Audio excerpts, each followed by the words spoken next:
So Richard Simmons died today, and it's a sad thing that he died. I remember as a kid, I knew who he was. I didn't know exactly what his role in media was. I just knew he was some guy that was always in shorts, and he was hairy, and he appeared to be gay. And my dad just found him annoying. My dad was like, "Wow, him, I don't like that guy." But it wasn't because he was, gay. It was just because he looked annoying and he just looked weird, perhaps. But I never disliked him. I actually, at one point, like, I just found his character personality fascinating to the point where I researched it, and I was curious about his sexuality, just out of curiosity. And from what I read, he wasn't actually openly gay, but the rumor was, and the people, from my understanding, that were around him said, yeah, he's pretty much gay. But yeah, he was usually in like tank tops and had frizzy hair. He was one of the most original, flamboyant, and beloved fitness personalities of the last 50 years. Simmons died at his home in Los Angeles on Saturday, a representative confirmed to NPR. He was 76. A Los Angeles Police Department spokesperson told NPR that police conducted a death investigation at an address in the Hollywood Hills. NPR used public records to match the address to a house owned by Simmons. Police did not give a cause of death but said no foul play was suspected. So basically, it's strange. Like, he died at 76, which is, I think that might be below the average lifespan of people in the United States. But even if it's not, let's see, I'm going to Google right now, average lifespan. It's about 80, but I think it's actually below 80 for men, average lifespan of men. So there's people like Richard Simmons that are all for health, that probably, like, he was fit for somebody his age. So, okay, so as of 2021, the average age of death in men is 73 years old, but that's according to this website called Very Well Health, but maybe that is globally, maybe it's not in the United States. So here on the CDC, it says both sexes, let's see, life expectancy, both sexes, 77.5. Like, if you average it between both of them. So, the average death, it seems, in the United States on average is 77.5, and Richard Simmons lived below that. So even if 77.5 isn't the average, and let's say Richard Simmons lived above average, which he did compared to people, that were alive 100 years ago, it's just ironic how Richard Simmons didn't even reach 80, but there's people out there who smoked, drank, or let's take my grandfather, for example. My grandfather lived to be 88 years old, and I've never seen my grandfather work out.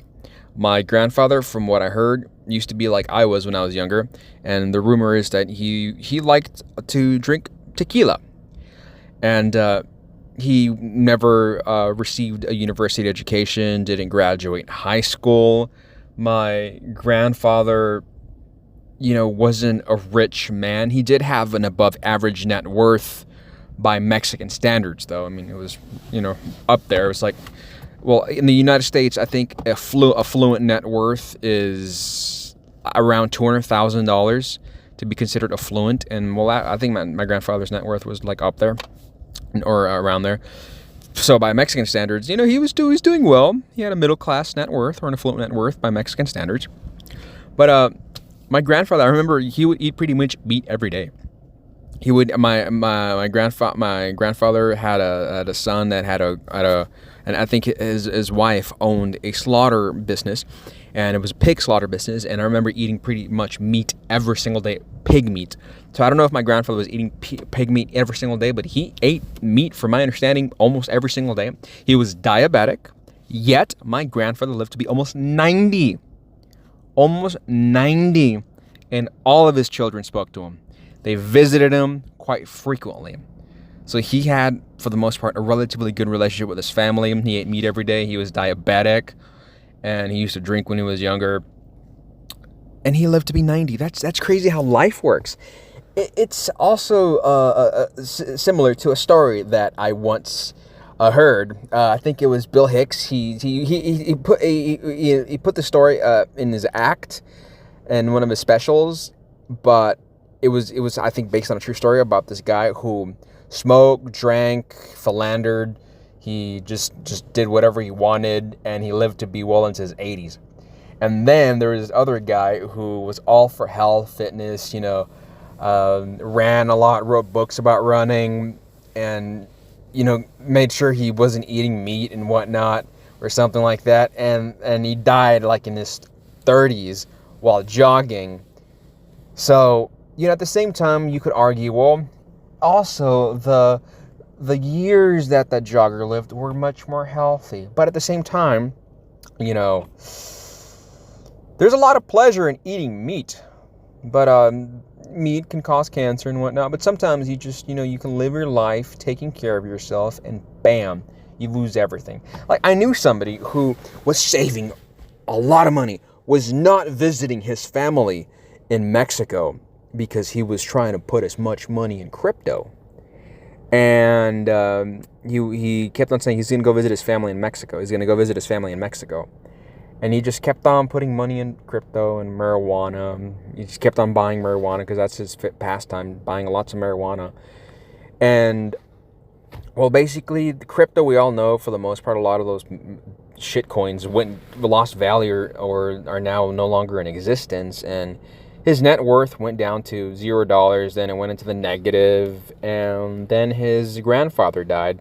So he was left with no money, worse than that, negative net worth, and his grandfather died because he kept postponing, going to go to family. Meanwhile, some other person that I know was like, you know what, screw it, I might only have $1,000, I'm going to go visit family. And he spent, a couple of weeks with his grandfather before he died. Then, he obviously went back to the United States, and then his grandfather died. What a tragedy, but my grandfather lived a long lifespan. And then this guy was like, you know what, I'm just gonna save, work a lot. And this young man all of a sudden had over $100,000 in cash, and he did not put a single dollar in crypto. And it's just funny how life is. Like, some people are like, you know what, I'm not going to save as much right now. I'm going to go visit my family. And then the other person had the different strategy, but the other person's strategy was also to, invest in something extremely volatile. Like, it's like investing in, a penny stock company that's going bankrupt. And you're like, you know what, I'm just going to put this money in and hopefully get rich. This is really risky. There's high risk, but the possibility of maybe there's another company that takes it over, and, does what Bill Ackman used to do, be one of those, what's those type of investors, activist investors. That's extremely risky. And then there's people like Ronald Reed. Ronald Reed was this guy who, I love the story of this guy. So basically, he had a job as a parking lot attendant for, I don't know how many years, 25 years, something like that. But eventually he saved and he bought the gas station, I think, and he just kept on working at it. But throughout his life, I mean, he saved, or a large part of his adult life, he saved, and he was buying blue chip stocks. If you don't know what a blue chip stock is, it's not like a sexy company, like a new startup in Silicon Valley that's just, brand new and has potential to shoot through the moon. He was only investing in what he, for the most part, heard, like brands like John Deere, brands similar to Coca-Cola, Home Depot, or Lowe's, or I'm not sure if it was actually he invested in Home Depot. I think he invested in Lowe's, but you know what I mean, like companies like that. And this guy was like, you know what, I'm just gonna, save most of my money or a large part of my money and just buy blue chip stocks and hold and just reinvest the dividends. And he did that. And he never had a really sexy job. Like, he was, a software engineer. He wasn't a CEO of a company. But this guy just worked a job like parking lot attendant for like 25 years. Then he bought it, from my understanding. And then it wasn't like it was a gas station in California. It was out there somewhere in a small town. So it wasn't like the most profitable thing in the world. But it could have been really profitable. But from my understanding, he wasn't like saving $1 million a year or hundreds of thousands of dollars a year. He was I've spoken to gas station owners, and it pays enough to live a middle class lifestyle. But for the most part, after he bought the gas station, and before and after he sold it, he retired, and he was like, you know what, I'm gonna go back to work. And then he decided to become a janitor at a hospital for 17 years.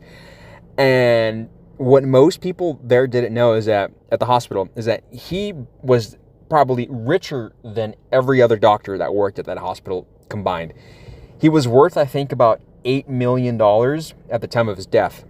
And he was, I think, a millionaire when he was a parking lot attendant, but he died at the age of 90 or 92 or somewhere in his 90s, early 90s, I think, mid 90s, early to mid 90s. And he had an $8 million net worth. And that was like 10 years ago or 10 plus years ago. So today that might be worth like 13, 14, 15 million dollars. So that just shows you that like this guy who didn't want to invest in something sexy, didn't want to, try to beat the hair. He was just a slow and steady investing in things like that, and he ended up really freaking rich. I'm not saying it's gonna happen to you, but it's funny how he does that strategy, and then other people are like, you know what, I'm gonna invest all of my money in this, all the like this sexy thing, and then they lose their money. Basically, it's ironic. It's ironic, and but at least let's go back to Richard Simmons. At least Richard Simmons lived a long life, made a lot of money, had a lot of fans, and for the most part, I don't think anybody truly hates him. Sure, a lot of people were annoyed by him, but if they met him in person, I'm pretty sure he was a lovely man. I don't know if he's ever committed something truly horrendous that people talk about, or because he probably didn't. He probably was a really good person, and as far as I'm concerned, he was a good person. He probably inspired a lot of people to lose weight. And well, rest in peace, Richard Simmons.